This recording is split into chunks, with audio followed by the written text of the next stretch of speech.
Welcome to the FMCG Guys, the podcast that dives into the innovation, strategy, and trends shaping consumer goods and retail in Europe and beyond.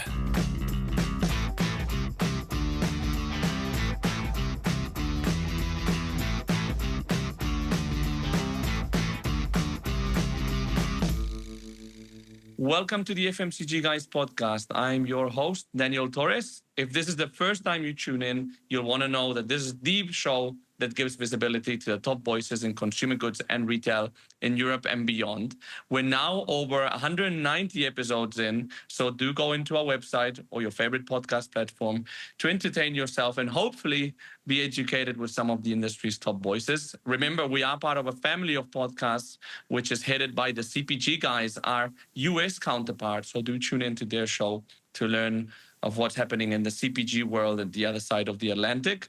Remember to follow us also on LinkedIn, where you'll join a community of 16,000 plus members and counting, where you'll hear about our latest episodes, events, and other industry news. And very excited to be accompanied today in a late summer day or early autumn day by my dear co-host, Christina Nicolaou, all the way from Athens, Greece. How are you? Hi, Daniel. I'm doing well, and definitely late summer, I would say.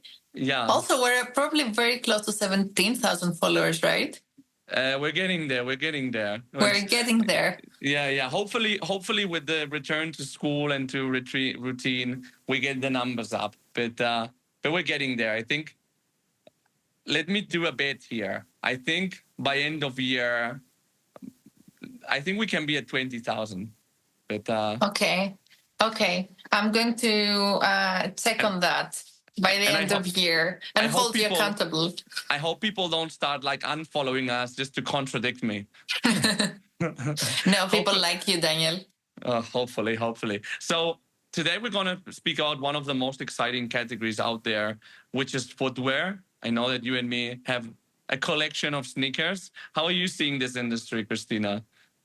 It's definitely one that's growing. I mean, I don't have the data because it's not one that I work with every day. But my perception as a consumer is that it's definitely one that has really picked up in the past few years, especially when it comes to activewear and sneakers as well, right?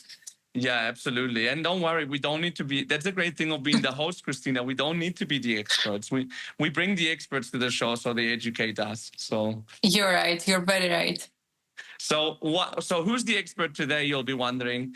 And it's indeed Isabel Soriano, who's the President International at Wolverine Worldwide, one of the leaders in the category with brands like Saucony, Merrell, and Sweaty Betty, or Caterpillar Footwear. Hi, Isabel. How are you? Hi, Daniel. Hi, Christina. Nice to be here. Very happy to be here today with you, boss. Good to see you. And how are things in London? Is it late summer or early autumn for you? Difficult to say that. I think early autumn, but sometimes, some days, the end of the summer. But yes, at least still enjoying good days in London.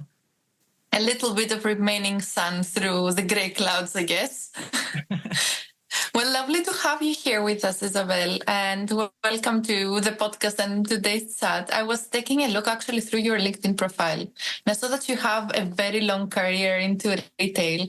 So I'm very curious, and also to set the stage for our listeners, would you tell us a little bit what got you into that? Yeah, that part, of the long career, yes, you are right. More than 20 years. So I will say that, I have dedicated a big part of my career to focus on the consumer and building brands in the international markets. And how did I get to this is interesting because my most sincere answer is because someone saw more potential in me than even what I saw in myself and gave me the opportunity to start a new career. This was more than 20 years ago. The person that hired me was David Carmon, and the company was Nike. And I had an interview with Nike for a strategic account manager position. And I came from a totally different sector, that it was the construction sector. I was a commercial director in this area. So imagine David saw my skills and potential to move to Nike, positioning me to manage the key accounts And despite having a totally different experience in other industry. So it gave me a unique opportunity that opened a new world for me in terms of brand building and in terms of the sportswear sector. From here, I expanded my career across different roles, responsibilities, companies, countries. But the learning here that has come with me through my career is that I believe one of my strengths has been to build high-performance, multicultural teams. And it has been always very present for me. That is not about that every person perfectly needs to match with the role, but the potential of the individual, the behaviors, the skills, being very conscious that it was the first one that it was for me, to receive this opportunity. I love this. and looking at your career development, I think that you've taken risks because you've obviously made moves, but you followed like a very positive, you've done very good moves basically. So you started in sales, then you've done general management, and you've also started in your native Spain and gone international. Can you tell us a bit about these great moves that you've done? Yes. So as you mentioned, today I am part, of the executive team of Wolverine as the president of International. So my career for the last 25 years has been in multinational companies like in Nike, Timberland, BF, Wolverine, companies, but especially focus in the sportwear, in the lifestyle, and in the activewear categories, and working and managing with brands such as Nike, Timberland, Vans, Kipling, Merrell, Saucony, Cat, Hush Puppies. So I started in Spain and then managing different roles in commercial areas. And then I had the opportunity to move to Timberland as country manager of Spain and Portugal. And I think this was the first role that provided me with a more general approach about brand building, P&L management, and marketplace approach. And then from there, I changed to a global role to manage Timberland distributors worldwide that provided me to focus on one channel, but with a broader scope in terms of the regions, because he was managing EMEA region and Middle East and Africa and Latin America, Asia Pacific. So it was my first time to have this international scope. And then the next movement came from BF when they offered me to move to Latin America and manage certain brands of BF in Latin America. And after that, I decided to move to Wolverine. Again, managing one region as EMEA with the Wolverine company. And 4 years later, because of the experience with Wolverine, but also the experience that I have had previously in other companies in the international business, then it was when I was promoted to the president of International. So when I think about my career, I believe there has been a consistent approach across strong brands in the international business with high level of flexibility from my side, because yes, I have lived in 5 different countries around the world. And the driver for me during my career, and it will be my advice to provide here, was to take projects that where I thought that it was a new challenge for me, where I could see my personal and professional growth being outside of my natural area of comfort, and many times understanding that that needed to have a mid-long-term view to provide the real value behind it. So that it was projects and steps that it will take not only a short-term view, but a mid-long-term approach. So that has been my summary, in some way. Which is very impressive overall. As you said, the different big brands and different roles, from going wider in a smaller region to more narrow, let's say, but globally, and giving you all that experience. I'm really wondering, you made that move from not just one country to another, but also changing continents, right? So you spent like 5 years in Latin America. What can you tell us about that experience? How did that feel, that change for you in terms also of culture as well as business? Yeah, it is a great question, because I think it was the right experience at the right time for what came later. And I will explain you in some minutes. But first, let me say that I am Spanish, married to an Argentinian guy. So as you can imagine, Argentina is present every day at home. So I have very natural connection with Argentina and then the rest of Latin America, region. So for me, in that part, it was easy. But when I was working in BF and I was at that stage working in Switzerland, I received the opportunity to move to Latin America and manage Vans, Timberland, Kipling for this region. I thought it was a great opportunity for me. It matched perfectly personally. And then we decided to move to Argentina. And later on, BF, we moved the office from Argentina to Chile. So I live in both countries. What Latin America brought to me, it was to embrace the change in environments with high level of volatility and establish business models that provide you the right level of flexibility. So as an example, I remember the first year making plans for Vans in Brazil that was impossible to accomplish, given the FX deterioration, the valuation of the currency of more than 40% in the first year there. So, and you realize that you need to build the capabilities that provide you with the right level of flexibility to adapt to this change, such as local source and production, diversification of the model, different channels, different countries, and to have a very entrepreneurship approach and scenarios planning to adapt to the change. So if I will explain you this before COVID-19, it will probably sound like a very specific issue of this region, of Latin America. Now, after COVID, if you think about that, I'm sure that we all understand that this is not very different of what we have faced globally after the pandemic.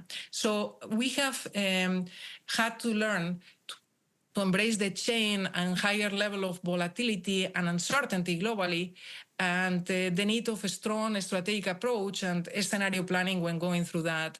And that was my learning in Latin America, that I think it was perfect for not only this experience there, but what it came later. Who would have known? Yes. Yeah, right. But still, it is a good learning of like, whatever happens, you need to have that agility embedded in you. So what areas of development, moving to like a region like this or a function that's more uncertain, I think that's a great skill to have, whatever the circumstances will be. Hopefully not another pandemic, but you never know. Yeah, but I think change is part of what we live every day, and we need to embrace that in a natural way. And I believe that regions like Europe that we consider, it's more stable and has a clear, we live with that in a natural way now. So all the learnings there are a good way to apply. Yeah.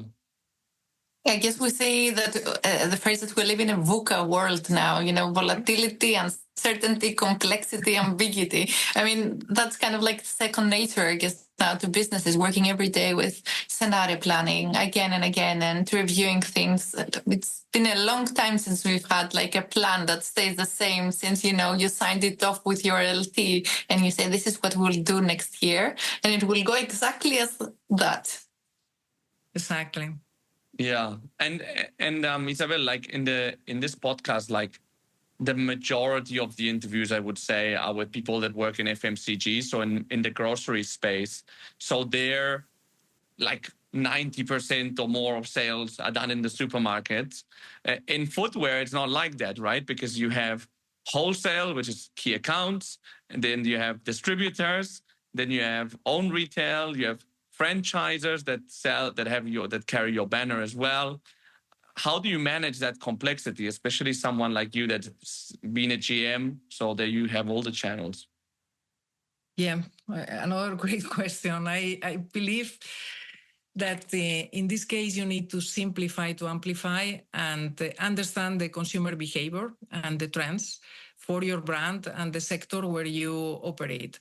So if you combine both thoughts, it is easier to establish the marketplace approach where every channel has an important role to play towards the consumer.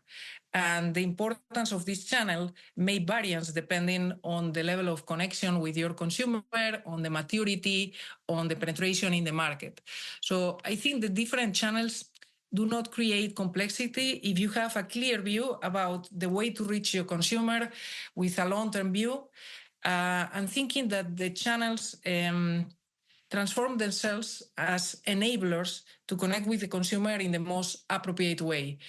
We have a very strong distributors business in Wolverine, that they are long-standing partners, that they are doing a fabulous work in these markets, while we also have our own business model in other markets where Wolverine invests in a more direct way and is also creating a very strong connections with the consumer. So putting the consumer in the center and considering these channels as an enabler to connect with the consumer, I think is the key. I love this discussion, how it's going, because most of the times when we talk about, putting the consumer in the center, it's a marketing discussion, or something about digital. So when we talk about the consumer in the center, we're actually talking about route to market and how we are, let's say, leveraging the different channels as enablers in order to provide ultimately the experience or the service that the consumer is looking for. I just think it brings a whole new perspective on how you're managing your network and the business in that direction. So thank you very much for that. I really like this point of view. I wanted actually to go back a little bit on your career and to discuss just shortly the last step of your career, which is when you joined Wolverine Worldwide. Would you like to tell us a little bit more about the company and kind of like what attracted you to it and how you joined? Yeah, I think in my case, I cannot separate the company chose from the stage that I am in as a person, with my family and with my professional career. So everything goes together. So Wolverine brought me too many positive things from different angles. From company perspective is the strong portfolio of brands that operate in the activewear sector, and that the intrinsically purpose of Wolverine as a company, that is a positive one, that is the well-being, that is making better every day. I really like that. But also the scale of the company, because being a perfect combination between multinational approach, but also more entrepreneurship approach when referring to the regions. And if you think about my experience in Latin America and what has been my career, it is important for me to find this balance between multinational but entrepreneurship approach. From project perspective, these brands continue having a huge opportunity globally. When we talk about Merrell, Saucony, Sweaty Betty, so expanding the European or international business is a clear project that also fulfill my expectations. That is a very positive one. So in my career path, it was also an important factor of the decision, the combination of this.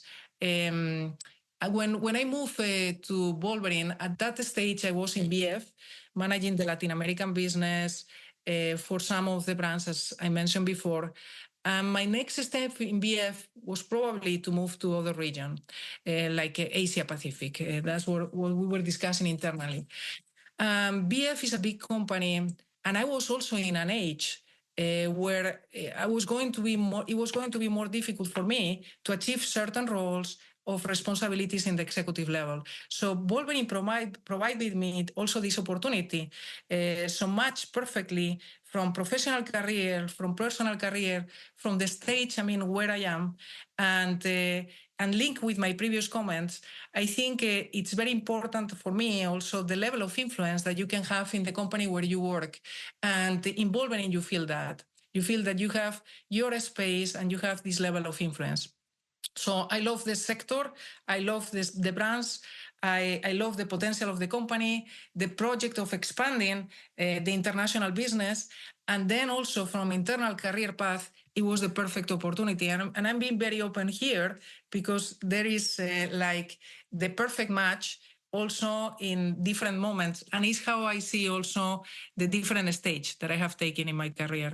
Absolutely. And I think that interestingly as well, and you'd seen that before at VF, but you're walking into somewhere where you have like a portfolio of brands and each with a very different personality. Like Saucony, it's more maybe lifestyle, but you have also the running part of Saucony, Merrell, mountains, Caterpillar, like very like solid. Like how do you see like and how do you approach like the heart and soul of each brand and like its DNA?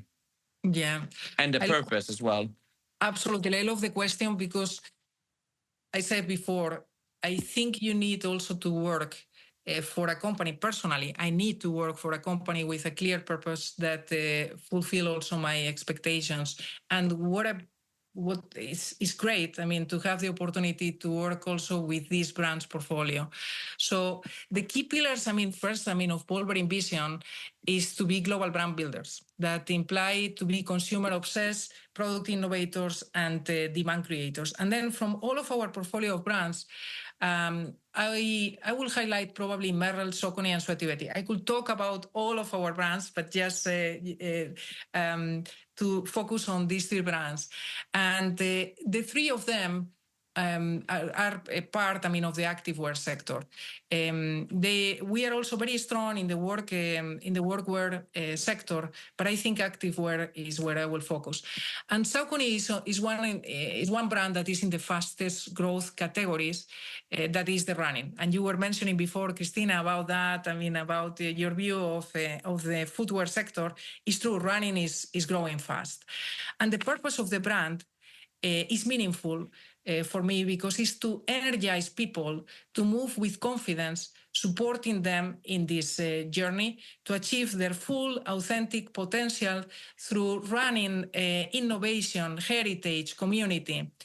Saucony is a brand with more than 120 years of heritage, of history, and has evolved to be an inclusive brand where everyone is welcome and community is a big pillar of the brand. And I love that because I am not runner from the professional perspective, but I feel part of this brand. And I feel that through Saucony, I can have, I mean, key pillars as community and feeling that it really helps me to be better in this. When referring to Merrell, we are also referring to the outdoor brand. And Merrell is a trusted and welcoming brand that fuels the connection with the people with the outdoors, but also goes beyond that by connecting those around them for a better life, in some way. So the concept, again, is around well-being. The concept, again, is around inclusiveness. You have some examples, I mean, of Merrell creating spaces where for women, in terms of the outdoor spaces, in terms of the community, where everyone is welcome. And one of the things that we discovered about women is that there are some women, I mean, there are a big percentage, I mean, of women that they don't feel comfortable going alone in the outdoor, that they don't feel comfortable, I mean, with this type, I mean, of sport. And by doing this, we are creating, a sense of community and inclusiveness. And Sweaty Betty is a purpose-driven brand. I can tell you that every single member of the team that works in Sweaty Betty live and breathe the purpose of the brand because it's a brand that is empowering women through fitness and beyond over more than 25 years. So what we are combining is performance and style and high quality. But beyond that, what is happening is the empowerment of the women, is the inclusiveness, and is the fact, I mean, also that the brand is going, I mean, through the women in all the life stages. So we are not talking only about the young women. We are also talking about the different stages of the life in the women, like the menopause, like other, when you are pregnant. So different stages where the brand is going, I mean, across the life of the women. So as you can see, I mean, it's different purpose, but all of them connected in terms of the life of our consumers and the well-being. It's incredible when you hear senior executives speaking with such passion about the brands they represent. And I know that probably, someone is listening right now on the podcast, so they cannot really see you, Isabel. But the energy that you have is very telling, really. Tell us a little bit more about your role. So you're president of International. What does it entail? What is the job that you've been asked to do? Yeah. That means that I manage the territories for some of the brands outside of US and Canada. So that means that I am responsible for Europe, Middle East, Asia, Pacific, and Latin America regions, and focusing on brands like Merrell, Saucony, Caterpillar, and also Sweaty Betty that has been integrated. The brand president of Sweaty Betty is working, closely with me to integrate Sweaty Betty as part, of the international business. So leveraging the best practices between Sweaty Betty and international business. So what is the main responsibilities of my role? I will describe like the first one is to establish the strategic approach for the brand building and for the expansion of our brands in the international business. So maximizing consumer connections, making sure that we increase our market share of our brands in top markets around the world, and leading by a high performance and multicultural teams. We have different markets maturity for our brands, such as imagine China versus UK. You can imagine different consumers' needs, such as between Asia Pacific and Europe, or different business models, such as the own market and the distributors business that we were mentioning. So the part, of diversification of the business under the umbrella of this strategic approach is important, and that is part of my role. And a big part of the role also is to focus on the big initiatives that accelerates transformation and growth in the company. So I give you an example. International is also a center of transformation when we think about critical ideas and projects like key city initiative that we started executing in a meaningful way in London with Saucony this year. So one key moment has been the sponsoring of Saucony of the 10K race in London. I don't know, Daniel, if you have had the opportunity to see that, or if you like running, Christine, but what we are doing is now sponsoring, in London, this career, because we also think it's an inclusive way. It's a career that many people can it's run. It's inclusive because even I can run it. Yeah. No, So, when is that happening, actually? So it happened in July this year, and it will happen again next year. The final date, I don't have it now, but it will be between July and August for sure. Right. Yes. And the right thing here is we create this, let's say, this initiative about the key city. But what we are doing is creating this playbook, and by creating the playbook, we can replicate that in other places in the world. And it's also driving the next steps of what it means for us creating these global hubs capabilities that we need as a company to be closer to the consumer across the world. So it can be product design, it can be consumer insights, it can be content creation, but we need to be closer to the consumer across the world.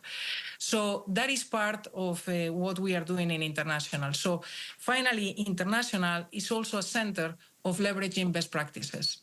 So a good example is how we are leveraging Sweaty Betty different capabilities.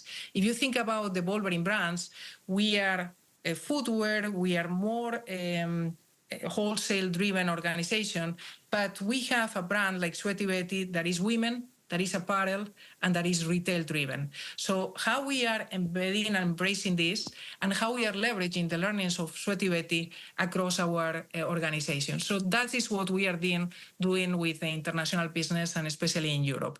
So in summary, if I just say that with few words, I think it plays an important role on the strategic approach and brand building of our brands in key regions and key markets across the world, and being closer to the consumer, but also international is a center of initiatives that transform and adds value in the company. And I mean, look, the role is super interesting and very complex because you said you have many different countries, many different speeds. We talked about the different channels before, and then you have like all the innovation that's going on and how do you leverage one brand to help the other brand and learnings and so on. But on top of that, you've managed that through a very volatile time. So you took the role with EMEA and LATAM in 2018, and now you've moved to head of international, so taking some regions in between. But how have you managed the business, like through the obvious complicated events that have happened, namely COVID, post-COVID, and then like all the economic volatility that we've had in the last couple of years? Yeah, and let me add to that also Wolverine has lived in the last 18 months a complex situation. So for me, the key is to know where you want to go with a clear strategy, have a constant and clear communication with the team, be very transparent, show your vulnerability. I think it's important to show that as a company and as a leader, and make the team feel part of this journey. So as an example, when referring to the final goal of Wolverine, I think to have a clear approach, what we did is to establish like 3 phases and then to share that with the team and saying, we are going to go through this internally and externally with a clear communication where we saw what is the phases that we are going to go together. The first one, it was a stabilization phase because we needed to focus on the business, reduce inventory, and pay down the debt. So that was for the first 6 months in the last of 2023. In 2024, we have gone through what we call the transformational phase. And we said we have to redesign our way to operate. We have to redesign our organization. And it went, with restructuring that we did in our organization. We expand profitability, and we have added new capabilities around brand building. So especially product innovation, demand creation, and driving the business. And now, at the end of this year, we are going and pivoting towards the growth phase that implies investment in our brands, launch new and great products, and amazing brand storytelling. So I think it's very important to have a clear and strategic forward message and expectations with also a clear time horizon to achieve that and execute this. And one of the things that I have learned in this journey is the importance, of the team. I think the level of resilience, commitment, and value that the team has added, to this journey had been incredible and really worth to see that. Seeing this, during this journey. So I believe that at the end of all of this, what you really see is that the main asset that you have as a company is your team, is your people. Absolutely. And as you said, it's all about establishing that clarity and that communication so that you're all in this together from both sides, right? In order to get through that. And okay, we have established all the complexity and all the volatility. Within all that, we also have a consumer that's constantly changing. And as you also previously mentioned, Isabel, you need to have the consumer at the center of the decisions that you're making. So as a leader, how do you encourage your organization to be, let's say, up to date with the consumer of now that's evolving, or with the consumer of the future that we see coming? Yeah, it's a great question again, and a challenging one, because the consumer is the core. If you are not close to the consumer, I believe it is not possible for the brands to succeed. So there are different areas that we have done, to make sure that we are close, to the consumer. The first one is the culture and mindset approach to be close to the markets, be data-driven organization, to be a sell-through organization instead of a selling. So selling product, no, it's just the sell-through, the importance, of being relevant in the market. And work as one team. you were saying that, Christine, and I think this is critical. So we need to continue leveraging the consumer learnings and practices across our brands. And that is part of the culture mindset and the consumer focus. As part of it also, we created from Wolverine a consumer center of excellence that we call it internally the collective. And it combines this collective, this consumer center, consumer insights, it combines a trend team and also in-house production and studio place for content creation. So this center of excellence is across all of our brands, and it's a way to keep our brands and our organization well up to speed. And then the third one, I think, is make sure that our brands are local and global relevant, maximizing the knowledge of the consumer in your top countries around the world. And in other words, that you have established the right process and connections to nurture your brands and global teams with what you are learning from the consumer also in the top markets around the world. So in other words, for me, is consumer focus on every step of the process and drive your organization towards the consumer. Yeah, and actually building your organization even around that consumer centricity, because you're very clearly making intentional moves towards that. So it's also putting your money where your mouth is, ultimately. So yeah, because if you link what I was mentioning before about our phases, even in this phase of the turnaround, we have invested in the consumer and we have created a center of excellence. Yeah. That. Yeah. No, that's great. Because it's very different also when you just cut back or restructure without a clear like direction of where things are going, and to say, look, we need to do this because the future requires that. Absolutely agree. That's where I think in this situation, what is critical is showing where you are going while you are making change that sometimes are not easy to digest as an organization because you need to cut in some places, but you need to invest where you believe that you need to go. In the short, but also in the mid-long term. So that's where I think at the end is we are not inventing the wheel. We are just saying we need to continue creating and building our brands. And that comes from amazing product, amazing storytelling, and driving the business. So that's what we need to do across our brands. Making it sound easy and everything. I know it's not. And Isabel, I gather that you've had a few learnings in your career because you've done a lot of different things. If you had to go back to yourself as you were starting to work, from everything that you've learned, what would be that one piece of advice you would give yourself? Yeah, one is difficult. Let me say two or three. No, I would say be confident in who you are and be yourself in every step of the journey. So don't take shortcuts that may reward in the short term, but it's not what you want in the long term. And but I also will link this with be very curious, to have a constant learning about the life, because it will imply to have a puzzle of pieces in your head. And one day the different pieces will match in a way that you probably don't expect now. And ask for help also when you need it. Don't be afraid of showing vulnerability.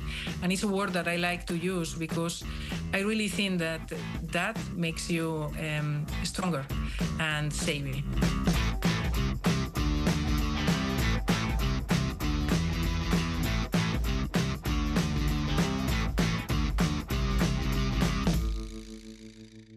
This was Isabel Soriano, President International at Wolverine Worldwide. Christina, what are your key takeaways? First of all, Daniel, what an honest and upfront conversation. I really enjoyed it a lot. And I love her as a leader and the way that she expressed herself and her views on her career. I was very impressed with the way she approached her kind of tenure in LATAM, right? When she said it was in the mid-long-term view, it was the right thing that came at the right time in terms of experience and how it helped build her up, her capabilities when it comes to operating in a very volatile environment. I felt that this was very strong and how it kind of like gave her the tools that she needed to then also be successful during COVID. She mentioned the flexibility and adaptability, the working overall with scenarios, which, as we said, it's a no-brainer right now, but it didn't used to be, right? No, it was more probably a matter of like being very planned and structured more than like really being agile, no?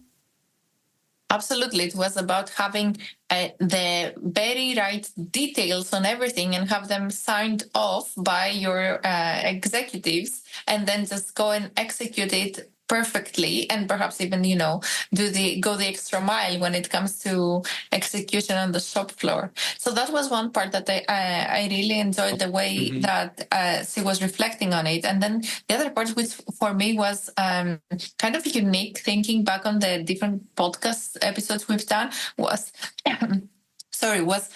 putting consumer in the center of your route to market in the way that she was speaking about, having to deal with wholesalers, with franchisers, with the whole network, and thinking about the distinct role that each of these channels is playing into reaching your consumer and how they are even, the channels evolving themselves, I think she said. Simplify to amplify, the way she put it. Yeah, absolutely, right. It was very much value adding and growth mindset point of view. Yeah. What did you think of the part of like the brand identity?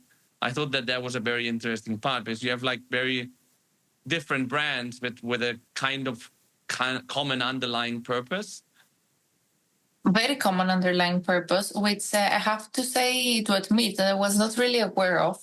And it intrigued me to hear about both the well-being and overall, wellness part of the brands together with the inclusiveness and how she was speaking so passionately about the communities that they are building.